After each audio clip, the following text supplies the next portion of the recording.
Have you been holding that wire to the coast open? Yes, sir. San Francisco's ready. Go ahead. Hello, Frisco. Hammond talking. Yes, Mr. Hammond. This is Walt. Were you able to pick up Professor Howland's test? Yes, sir. The reception was marvelous. The images were much clearer than we've ever been able to televise. It came through on the micro shortwave and was using about 289. All right, thanks. Goodbye. This should convince you we've got to fight to maintain our position with any weapons we can utilize. We're caught out on a limb, but we're going to fight for what we've got, and more. What are the chances of our engineers hitting up on the same idea? Remember, he hasn't even protected himself with patents. We knew that when we offered him $5 million for the rights to his discovery. This latest invention of the Howlands is what we've all been afraid of. We're coming out on top, but we may have to prescribe a drastic cure for... Did you send for me? Yeah. Come right in, Grayson. Gentlemen, good afternoon. How do you do? Cigar? Thanks. You realize it's possible for a man of experience with brains and ambition to go far in this business? Well, I've got the ambition. We've got to be ready for any eventuality. One jump ahead of the other. We've picked you for a definite job. It's worth almost anything to this company that you make it worth. You can be valuable, a supremely valuable man. And valuable men receive their just rewards on earth, not in... Certainly. From now on, you become a sort of employee at large. Understand? Yes, perfectly. You're interested in getting... The less we know of the details of what you're doing, the better. We want results. 2 old-fashioned cocktail, darling, please. And 1 dry martini for Dr. Schofield. And be sure it's very, very dry. Hello, Schofield. Hello. Oh, I'm sorry I missed you yesterday. We docked last Saturday, but I had to run on to Washington for a few days. Are you going to be here long this time? I'm sailing again on the 20th. Another criminal case? No. There's a conference of brain specialists being held in Berlin, and they've invited me to address them.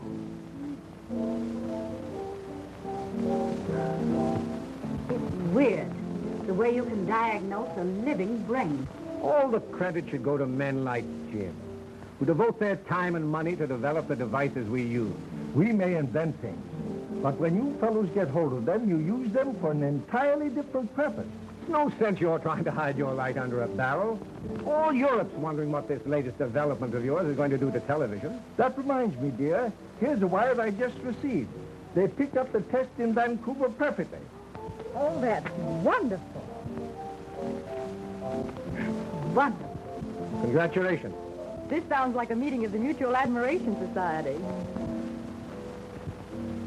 It can't be that you 2 giants of the scientific world are embarrassed at the sight of a little girl like me. Do be sensible, Jim.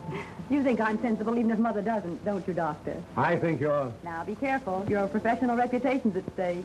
very charming. Thank you.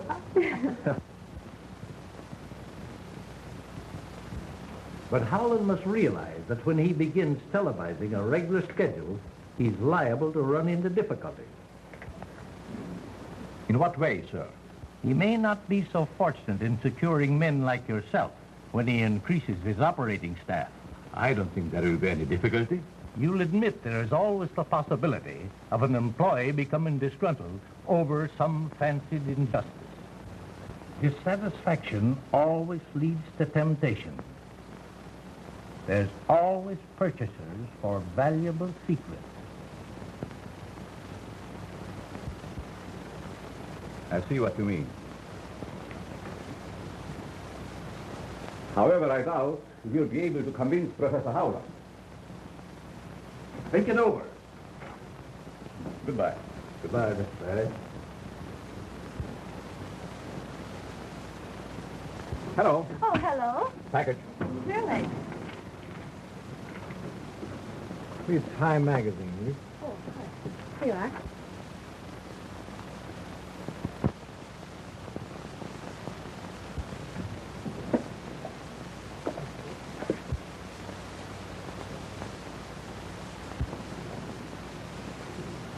Mister.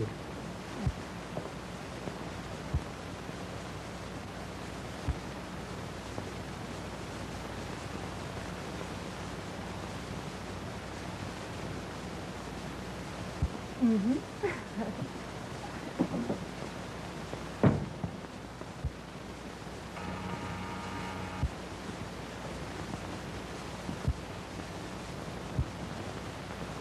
Mr. Perry is back and wishes to see you. Have him come right in. Yes, Mr. York.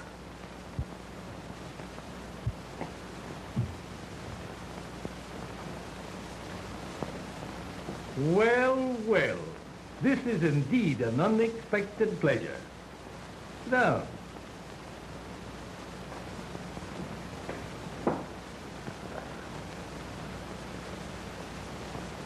Been doing a little thinking? Yes. You weren't able to convince Howland. No, but I thought maybe we could, Talk things over yes, and come to an understanding? perhaps. Would $100,000 be any inducement?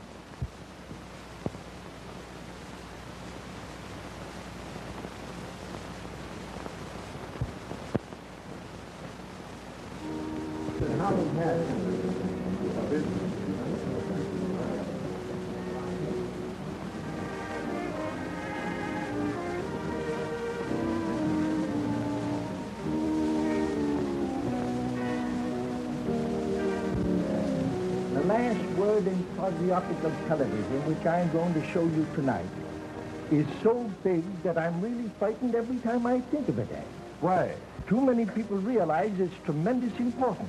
You've had office for it, I suppose. Naturally, every company of any size in this country and abroad has been trying to secure the right to use it as I do, and further, to purchase it outright. Oh, I can recommend this brandy. I think I will. What? Over an island far over the sea, there is a colleen whose way... I'm sorry, I couldn't get away. Oh, I beg your pardon. Disappointed? Not exactly, but you see, I promised to meet Dick here right after dinner. And instead, you ran straight into my arms. I did not. Certainly you did. I certainly did not. If I hadn't been here to catch you, what would have happened? I'll show you.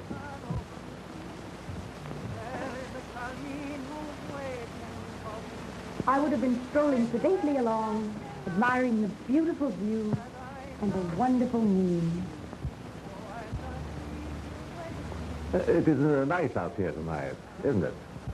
Lovely.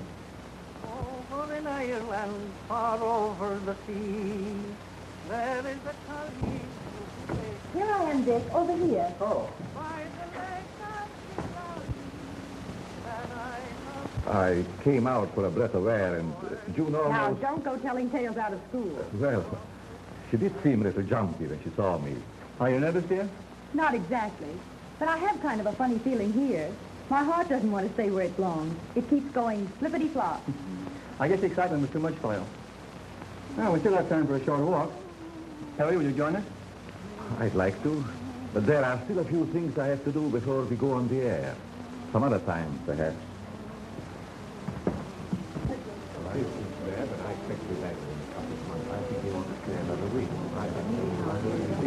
Very, very interesting, isn't it? Sorry, Missy. Thumbs off fingers. It doesn't matter, Arling. It's all right. When wine is filled with accident, steps of disaster hasten. Stop that nonsense. Pick up that glass before someone is really injured. No matter what happens, Arling always has a proverb. But I'm not a bit superstitious, but it does give one a rather creepy feeling. Oh, don't pay any attention to Arling. He has a mania for quoting Confucius. And Charlie Chan. You know Charlie. Clever, these Chinese. No way for me, by the lake of Galilee, that I love so dear. Good evening. Good evening. Why, Mr. Grayson, I didn't recognize you. How are you, sir? Grayson, how are you? Fine, sir, fine. Can't you see, June, that the chance we've both been waiting for? Does your promotion depend entirely upon Father? Well, if your father would only... I think I'll have to go in. All right. I'll do it myself. Even you, as the chief of police, will have to admit that your methods are obsolete. That may be, Jim. But we seem to get along pretty well as it is with our radio teletype system. Suppose you had instant pictures at your command showing every move a criminal you are tracing makes. If you can do that, I can't understand why the government isn't interested. Government officials will be watching tonight, not only in Washington, but in widely separated points throughout the country. I'll admit it should be of great interest to them. After the broadcast, I have a greater surprise. A further development which you will hardly believe until you see it. You make me very curious. It is my hope to be able to prove that television is the greatest step forward we have yet made in the preservation of humanity. It will make of this earth a paradise we've always visioned, but have never seen. What's Homo pardon, sir? Man named Mendoza say he must see. Him no take no for answer. Mendoza? Our gentleman is in the reception room. Thanks, Arling. You'll pardon me, won't you? Certainly. Harry, there's a gentleman here named Mendoza. Do you happen to recall him? No, sir. Should I see him for you? That's not necessary. I'll talk to him for a few moments. It's nearly 8. I'll flash you from the laboratory when I'm ready. Mr. Howland, Yes? I am sorry to interrupt at a time like this. I represent a group of men that are very anxious to purchase your invention.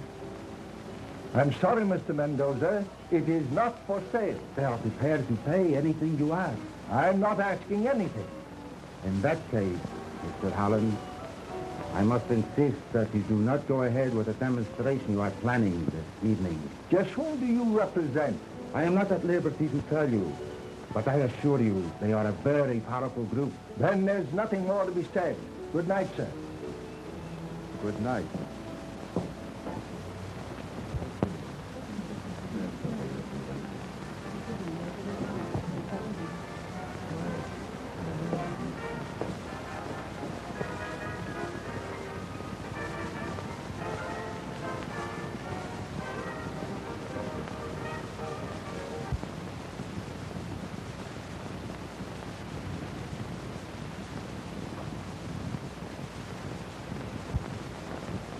This is James Howland, owner of experimental station ZY3, located at White Plains, New York, televising on a sight channel of 3/4 meters.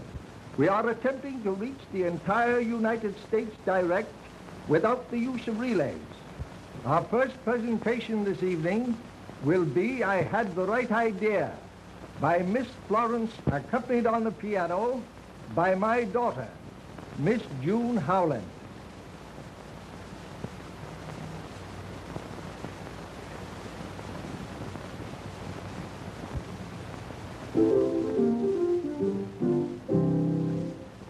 I had the right idea when I picked this night. The moonlight is perfect, the stars in the sky simply sparkle and dance, just like the love in your eyes. I had the right idea when I picked this night. The air feels as though it is filled with the glow. Desire and romance, I'm in a heavenly trance. Your lips entice me, and my arms fit nicely around you. I'm heading for bliss when words endearing are spoken, revealing the consummation of a very first kiss. I had the right idea when I picked this night to tell you I love you. I think you're divine, and I want you to be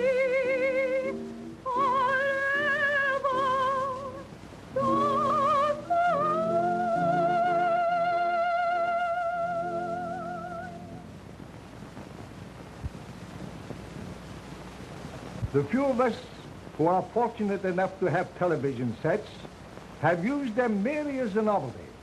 When we had nothing else to do, we tuned in on whatever program we were able to pick up.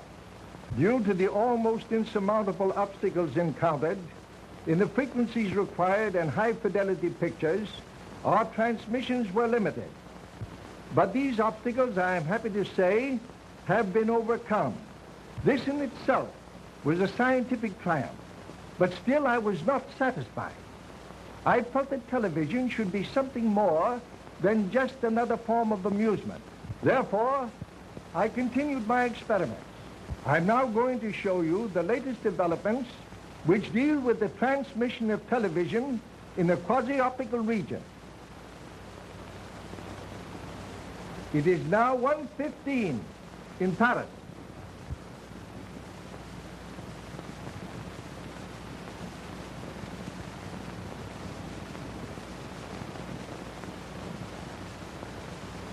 Wouldn't you like to see what's taking place in dear old London?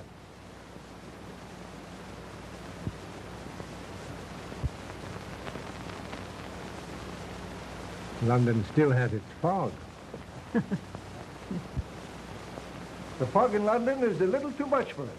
Let us try the other side of the world. There's a spot that's very fascinating.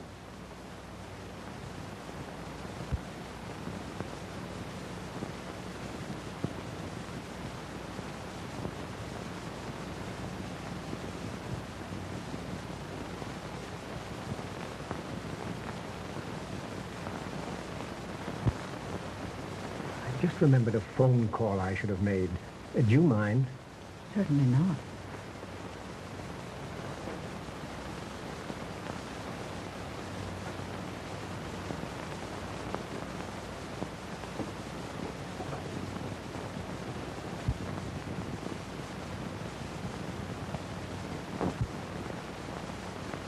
Africa is a very interesting place about which we know very little. The natives of Africa years ago were indirectly the cause of our own civil war. Oh. Turn on the lights, Perry. Somebody turn on the lights. Turn on them lights. What's the matter? What happened? I don't know. Mr. Howland has probably fainted from overexcitement. Oh, but... Everyone, please remain here. It's all right, dear. Say, there's something happened at the Howland residence. Yeah, we're covering it right away. Hello. Kitty Anderson's desk. Get me the Howland residence. Quick. No. Me no understand what happened. Hello? What? No, me no can say.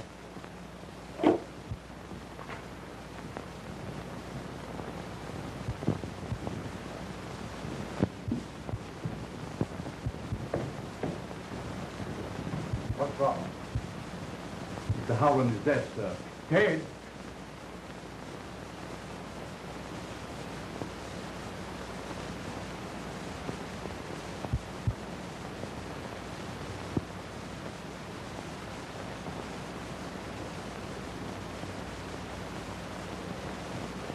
When did you leave the drawing room? During the televising of China. It seemed to be out of focus. I thought something was wrong in the laboratory. Something was. Is that thing still turned on? No, Who shut it off? I don't know. Did the watchman let you up here? I didn't see him. You sure? Of course. You couldn't be mistaken, could you? I said I didn't see him.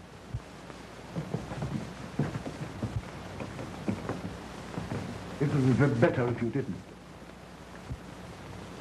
Come, Mother.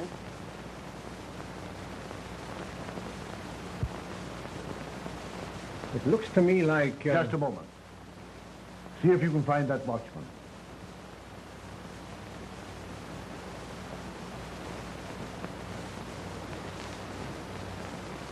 Now, Doctor. The last thing I want to do is thrust a murder on you, Nelson. But this certainly looks like it to me. You believe that the blow on the head caused his death? At the moment, I'd be inclined to say that it did. What's that you have there?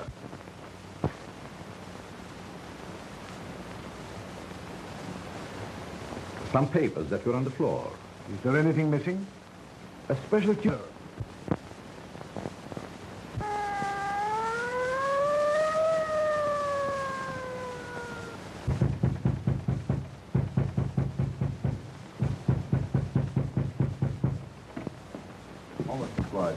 Hello, Chief. Hello, boys. Now, I want a man stationed at each door, and I don't want anybody to leave this house.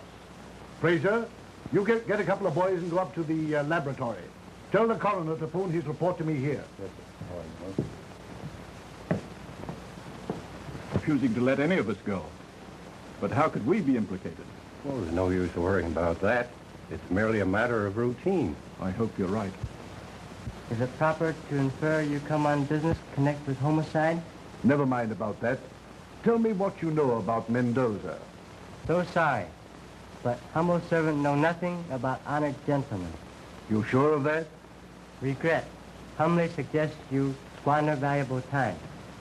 Say, tell me, just how long have you been interested in television?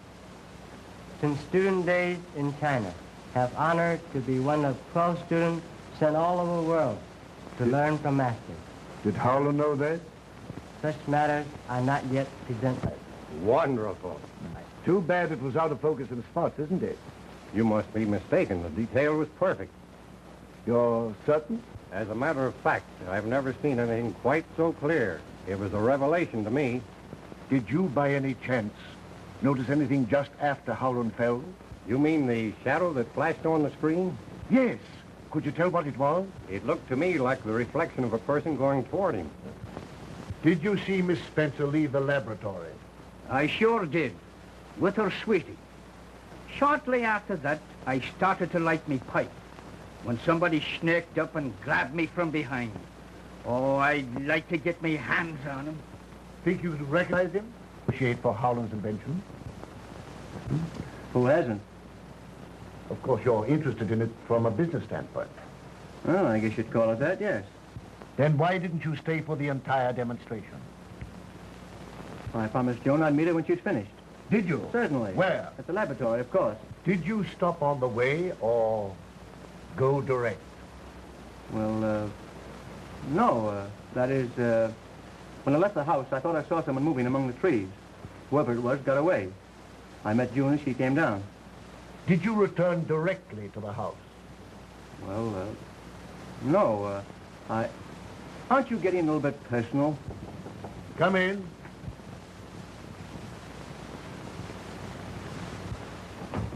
Did you all want to see me, Mr. Chief? Yes. All right, Grayson, I'll want to talk to you a little later.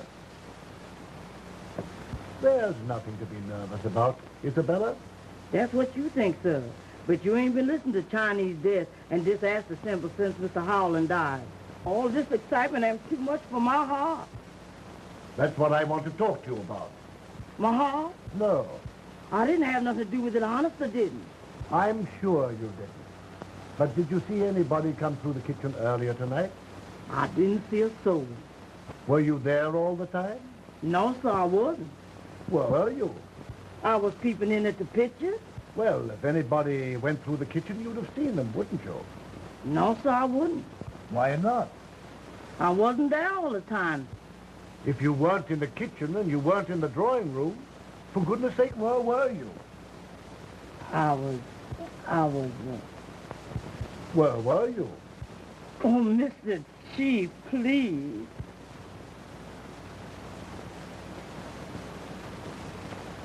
All right, run along, Isabella.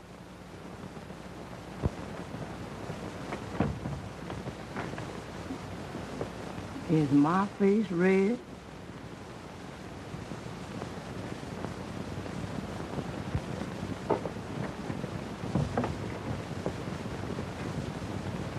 Come on, let's take a look at the rest of them.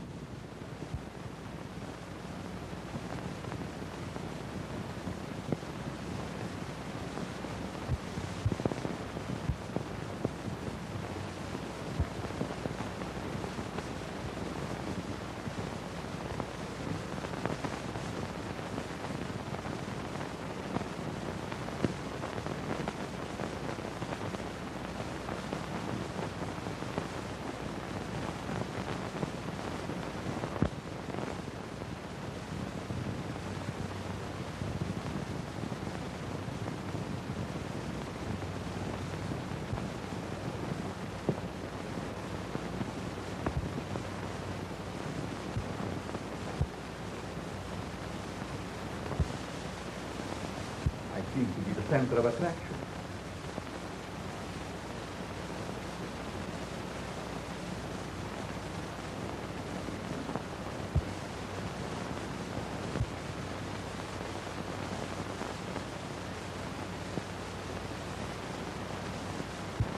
Well, I couldn't swear that any of them was the one.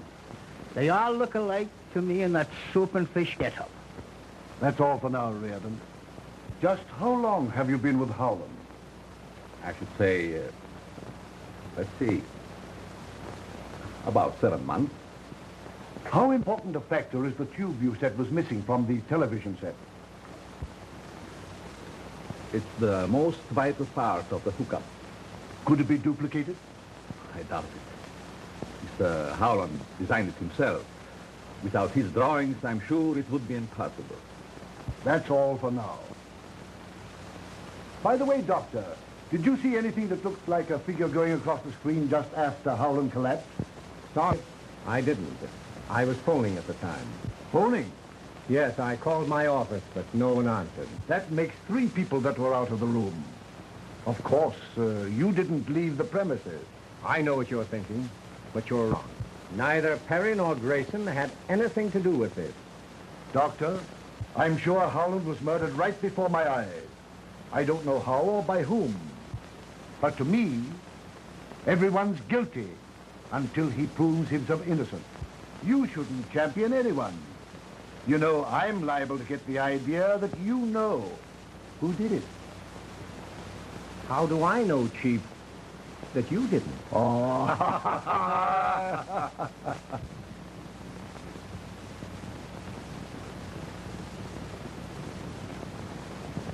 Oh, Lordy.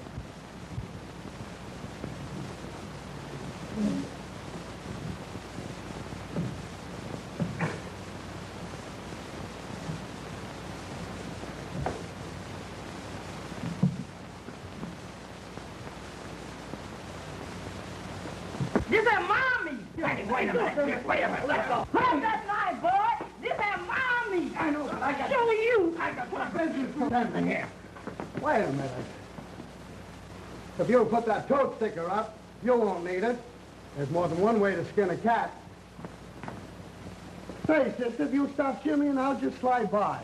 Boss man no want reporter. Boss man say throw him out. Oh, wait a minute. Out you go. Wait, you can't. Out you go, honey. Out you go, honey. I got... But I told you I got business here. Him great Charlie Chan say, the matter is settled. Tiny omit surprise feelings. We sure be still. Where's Mr. Nelson? Why, I don't know. Would you mind trying to find him? Father's safe has been burglarized. You'd better notify him yourself. Anything new, Nelson? Mother would like to see you at once, Mr. Nelson. Father's room has been broken into.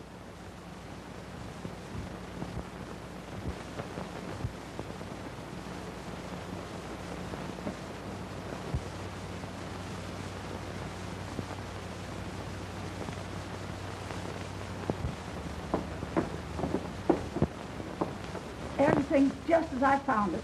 I haven't touched a thing. Would you know if anything has been taken? I'm sure I can help you, Mr. Nelson. I'm familiar with most of Father's things. They only wanted to rob my husband. Why did they have to kill him? It is very evident that someone in this room removed those prints from Mr. Howland's safe.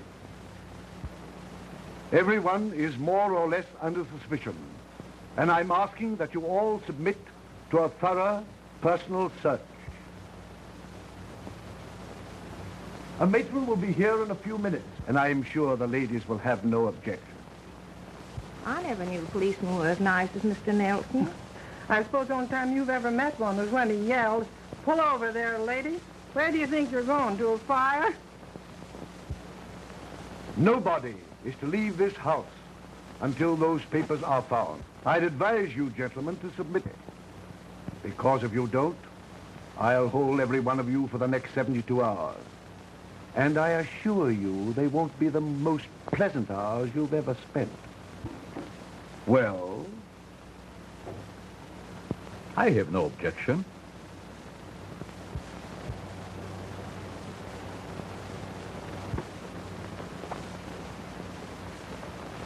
more I think of it, the more positive I am that this thing rests between two persons. Perry and Grayson? Yes. They both have motives, and they're the only ones that have. They were both out on the grounds when Howland was murdered, but neither can prove where he was. Grayson's ambitious. He's in the television business. He tried to get Howland's invention. He knows it's worth millions. Granted, but everyone here may have reasons also, or connections with others. And Perry, who is he and what is he? He's been here about 7 months. He lied when he said the broadcast was out of focus. We found him in the laboratory when we discovered the murder. He's the one that says the vital part of the television set is missing. And now the prints are gone. I'm going to face both of them under arrest and charge them with murder. Now, don't do anything hastily. You remember when I examined Crowley's brain for you about a year ago? Well, what's that got to do with it? I told you at that time the man was a potential murderer? Yes. Your experts sneered and scoffed. Yet within 6 months from that time, he was convicted and sentenced to death. Well? If you will permit me to send for my apparatus, I'll prove to you that neither Perry nor Grayson could have committed this murder. Oh, you're talking sheer nonsense. Well, let me telephone my office and have Alan bring it right over. Oh, all right, go ahead.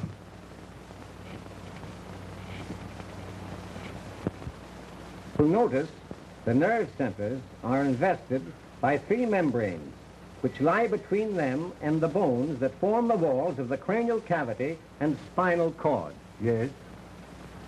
If part of the skull were resting on the medulla oblongata, it would materially diminish the faculties of perception. Does that indicate a criminal tendency? Undoubtedly. Alan, it won't be necessary for you to go back to the office tonight. Thanks, Doctor. I forgot to mention it before. There was a call for you over your private wire about 8:30. Oh, that's all right. It couldn't have been anything of importance. Thanks, Perry.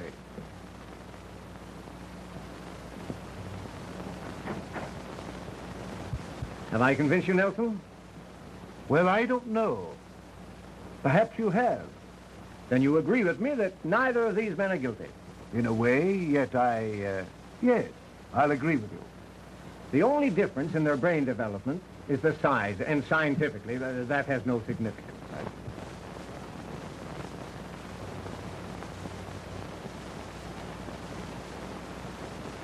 Pauling, scotch and soda.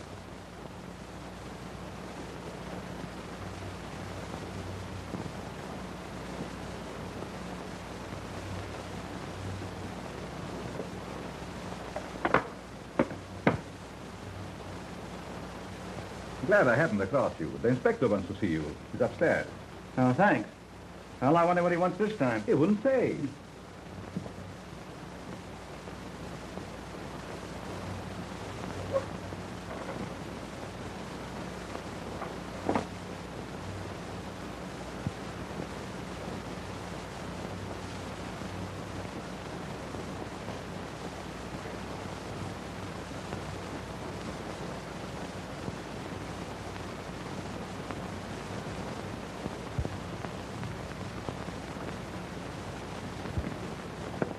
Inspector, you sent for me?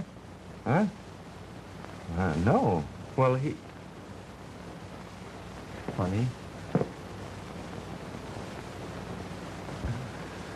We're getting a little close in here. Yes, it is rather warm. Where are you going? Out for a little air. Sorry. My name is Perry, and... Chief's orders, nobody leaves this house. Names don't mean anything.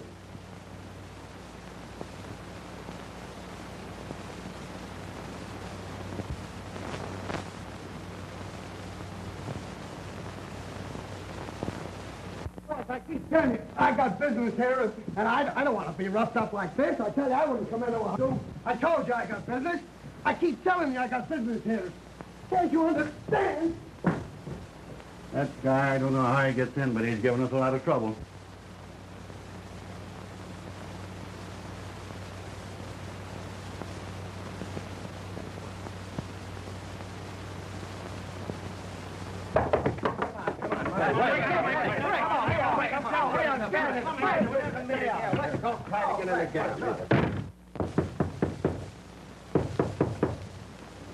You mugs don't quit rapping on here. I'm going to chase you all out of here. What do you want?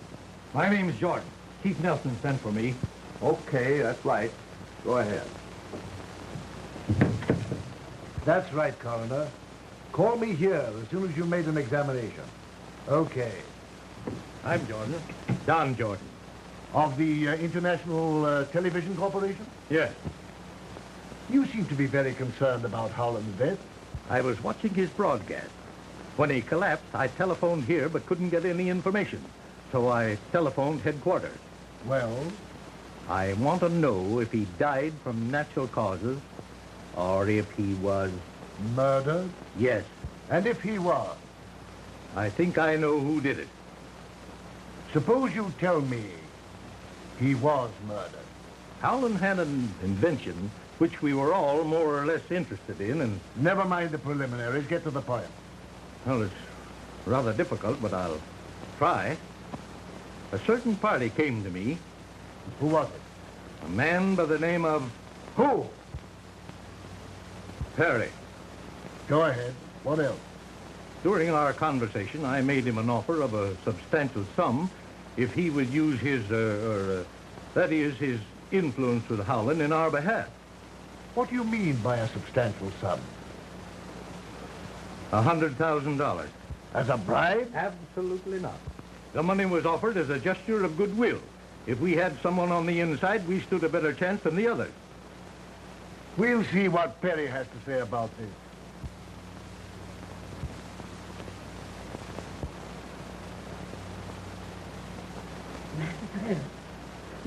Oh, Lordy, Lordy. Oh, Lordy. What's this all about? Master Bear.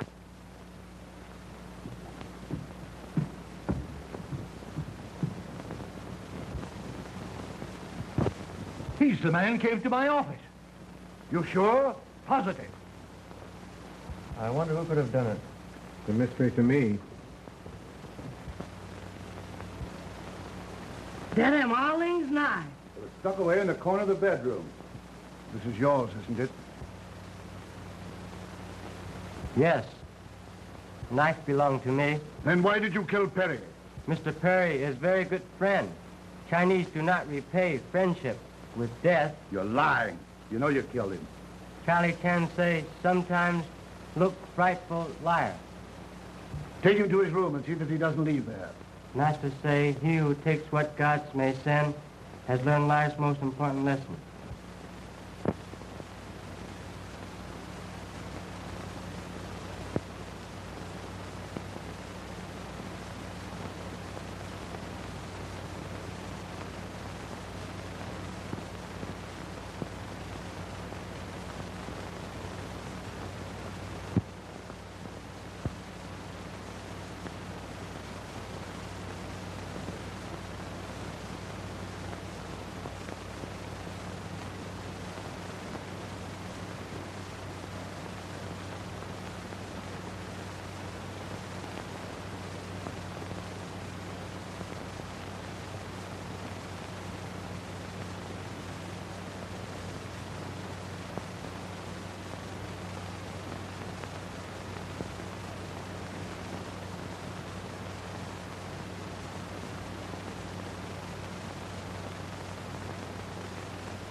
Wait a minute. We got this thing are going on. We're going out to stay. Well, I got business. Yeah? Say, listen to the way I come in. I got business in here. Boys, have a heart. I've got business here. I've got important business here. Well, listen to me, will you? Now... You're out. Now stay out. You might not come in this way, but this is the way you're going out. Wait a minute.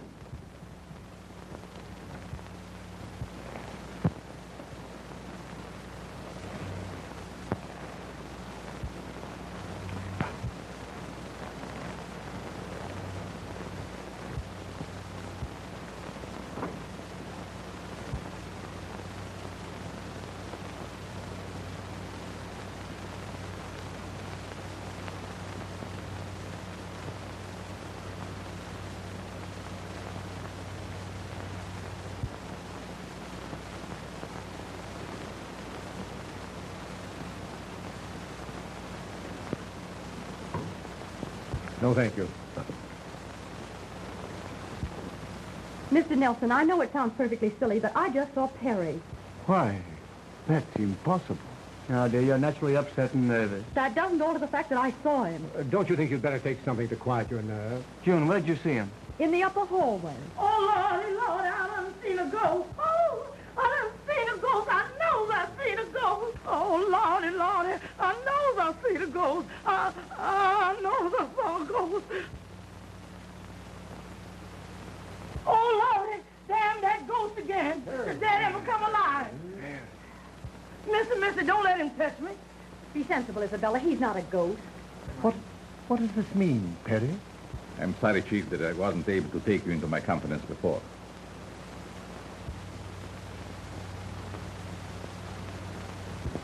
If you're here and alive, who was it that was killed? My brother. A twin. whom I hadn't seen for years until...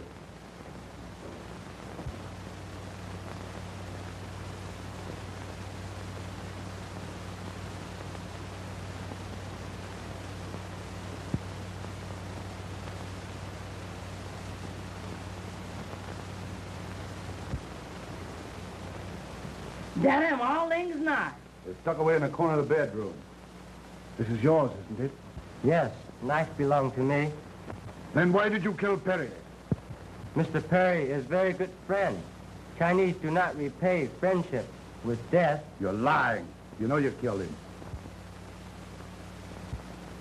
And being at a loss to know how he was mixed up in the affair, I refrained from making his identity known until I was able to make a further investigation. Perhaps I can clear that up for you. This afternoon, your brother represented himself as you to Jordan of the Radio Television Company. Represented himself as me? Yes. And do you know what took place between them? He was offered a substantial sum to secure the drawings of Howland's process. That explains it. Explains what? Posing as me, it was very simple for him to gain admittance here and have access to every part of the house. And he must have stolen the print. Yes. Tim Perry, take envelope from cigarette box on table. When was that? Just after you send me after whiskey and soda. Then it must have been your brother who sent me on the wild goose chase after the inspector. When? Just before he was found dead. There were no papers found on the body. Who was in this room when the documents were taken? No one. Just me and you. Door open, but no one come in. What door? That door. Were you still in the study at that time, Chief? I believe I was. Anyone with you? Now, let me see. That was just before Jordan came in. Undoubtedly. This is what took place. Thanks. I wonder what he wants now. He wouldn't say.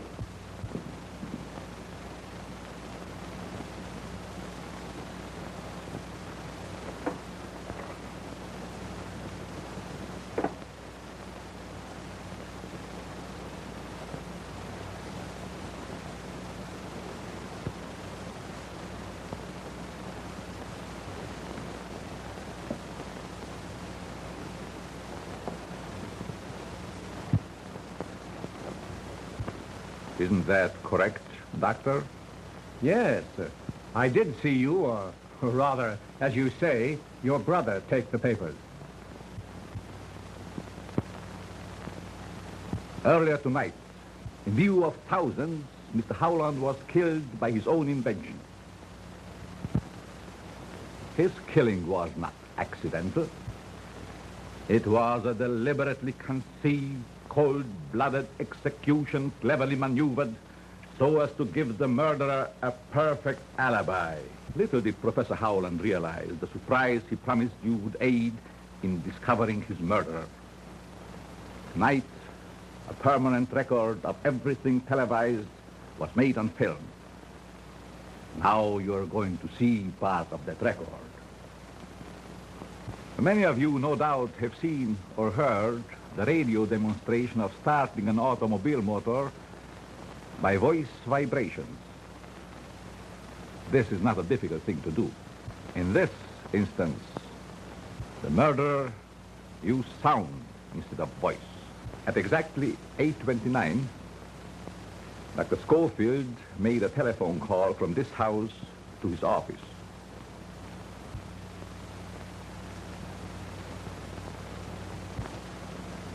I will now show you what happened.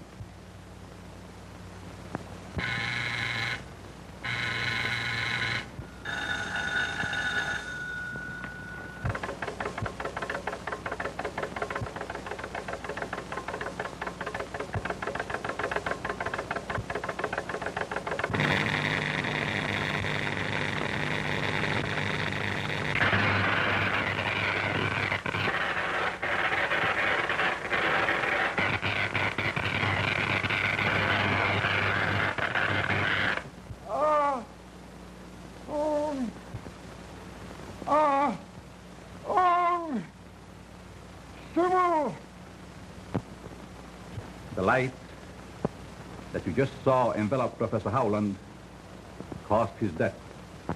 How could such a thing be possible? Dr. Schofield's equipment, which you have just seen, radiated waves direct to Professor Howland's laboratory. When these waves came in contact with those the professor's equipment was radiating, they created the interstellar frequency, which is the death ray. Your contacts with foreign governments interested in television are known. Fantastic.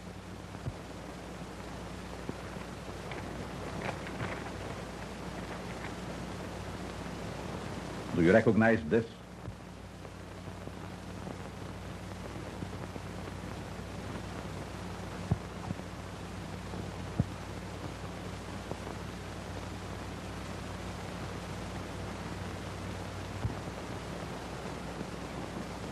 I thought so. May I have that envelope, Doctor?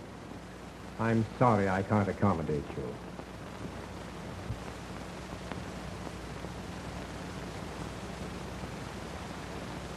And I object to strong-armed methods.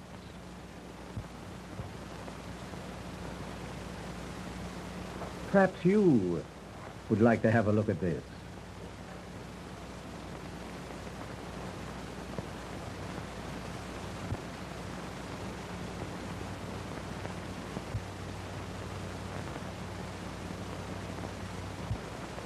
There doesn't seem to be anything in this. Aren't you carrying things with rather a high hand? Not at all.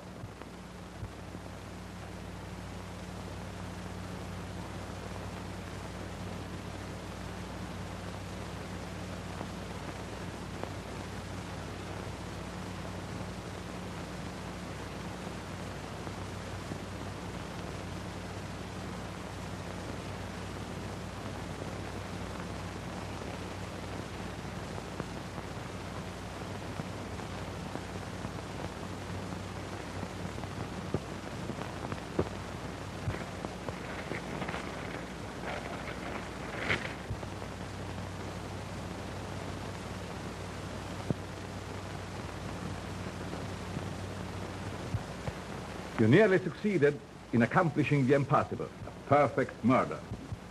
But in your eagerness to prove that neither Grayson nor I could have killed Mr. Howland, you telephoned your office forgetting that just previously you had said there was no one there. Perhaps it was another number that I called and didn't care to mention it.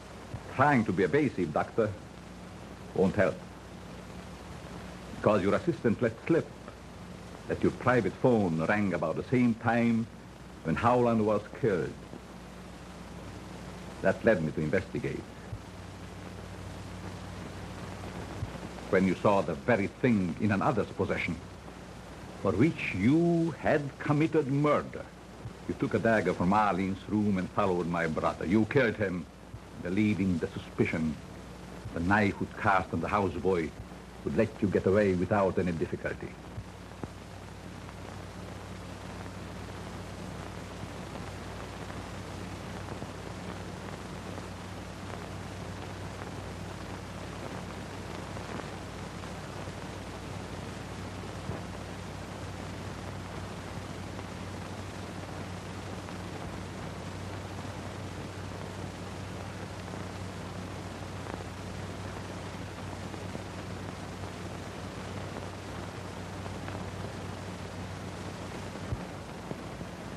Would you get me a dry martini, Arling? Yes, sir. At once. 2 olives.